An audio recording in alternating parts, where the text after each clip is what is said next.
But let's move into some of the games. So we're going to touch on a few talking points from the Australia and England game. Obviously, Australia took that one, in which the score sort of shows a close game. But anyone who watched it, I think the game was all but won with 10 minutes to go. So what I'm interested in, though, is that moment between Johnny Hill and Darcy Swain, right? So just to recap there was a bit of pushing and shoving early on. I think there was a pretty forceful push from Johnny Hill to the head of Darcy Swain, which sort of, I think from that point on, they both had their eyes on each other. And then it was just an almighty tussle in one of the mauls, which led to a bit of a hair-pulling incident. Yep. I think there might have been a return hair-pulling incident from Darcy Swain if you look close enough. They've both got a bit of hair going on. Yeah, they've both got a bit of hair going on. And then the final incident was obviously the headbutt or the head press, you might refer it to. It wasn't a full headbutt. But anyway, the outcome of that obviously was Darcy Swain sent off for a red card, Johnny Hill sent off for a yellow card. In my view, both probably outcomes fair enough in terms of what went down. But I'm more interested in your thoughts on baiting, right? Because it was a clear tactic that Johnny Hill went in there to be physical. He probably was right on that borderline of crossing the line versus, being physical. Obviously, he got a rise out of the younger, sort of probably a little bit less experienced Darcy Swain. Do you think there's a place in the game for baiting like that? Simple answer, yes. Yes, I think, politically correct, you could say, oh, no, it's there's no part in the game for it. But being able to get under an opposition's skin, however you do it, is an art, to be honest. And now I'll say it out now. I don't like the way Hill went about it. It didn't seem right. I don't like the push in the face. Don't think that's good. I don't like pulling hair either. I think that's a bit pathetic. But if we're taking the Hill part out of it, I think basically yes. If you can wind up your opposition so they're put off the game, if you can, get an edge by hitting them hard in the ruck or whatever it is, or just holding them on the ruck on the ground for a little bit longer, which we saw Scott Barrett do very effectively. Yes. But I think Hill was in the team to get under people's skin physically, and I don't think he did it well, but that was his idea, and I think Scott Barrett was there to do it, and he actually could have got in trouble for, I think, a clear out on Peter Amani, which he might still get in trouble for that. Actually, yep. He's been cited with that one.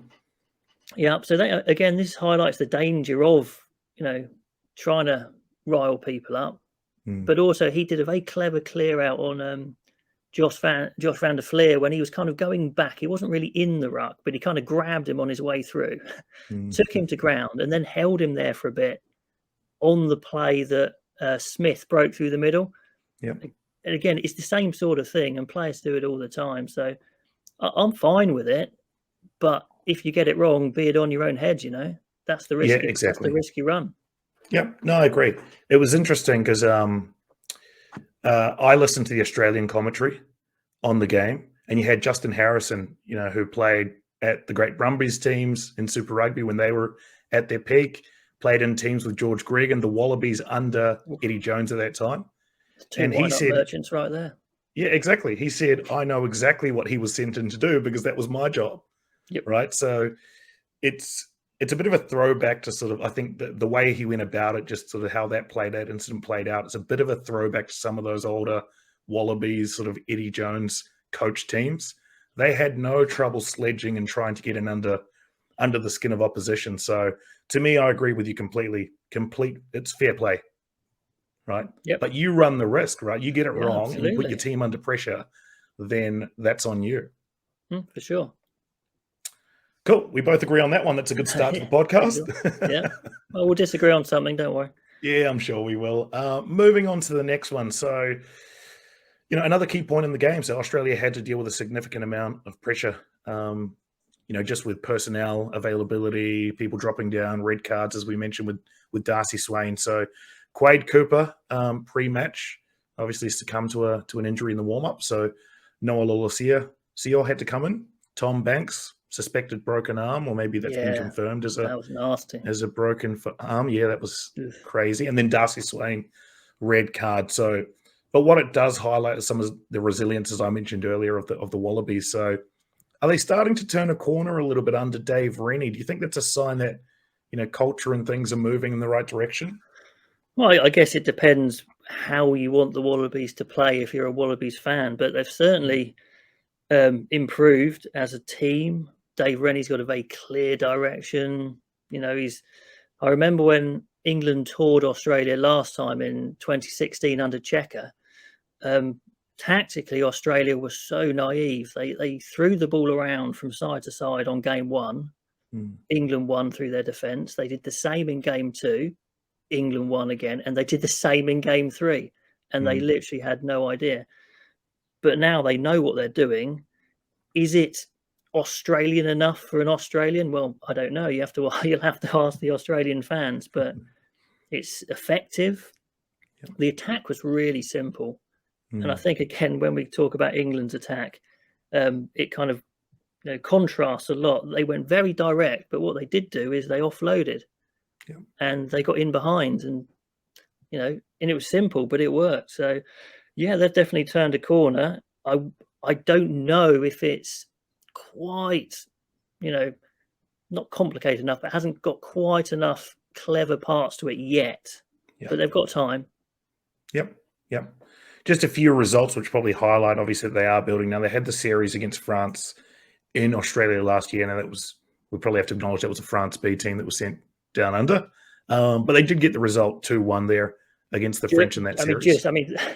Let's be honest here, Zach. The French blew that so terribly with some absolute awful calls. But yeah, they did win it. But it was a French B team, and I think. But so I'll put a caveat on that one. But yes, we'll put an asterisk for now. But if we put a few of these asterisk-like performances, it actually starts to show a trend. True. So Rugby Championship, 2 wins against Springboks. So you might put another asterisk over that one, but 2 positive wins, 2 results, and ended up finishing second in the Rugby Championship. Last year, losses to Scotland, Wales, and England, though, in the Autumn International. So maybe not a full-fledged trend presenting itself here, but definitely steps in the right direction. Oh, for sure. Yeah, no, you've got from where they were, you've got to be happy, really. Yeah. Okay, moving on. And you touched on England's attack. I'm going to hand this over to you completely because I want to know, what is Eddie Jones trying to achieve with this new playing style that he's constructing?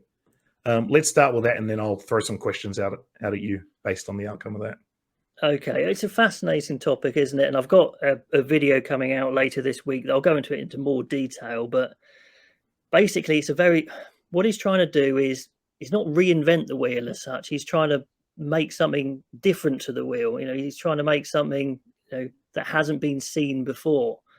And it's interesting to watch. I was doing the live stream. I saw you very kindly popping in on the live stream there, Zach. Thank you very much. And I was kind of just going through some of the things they were doing, and the idea is to be very unpredictable.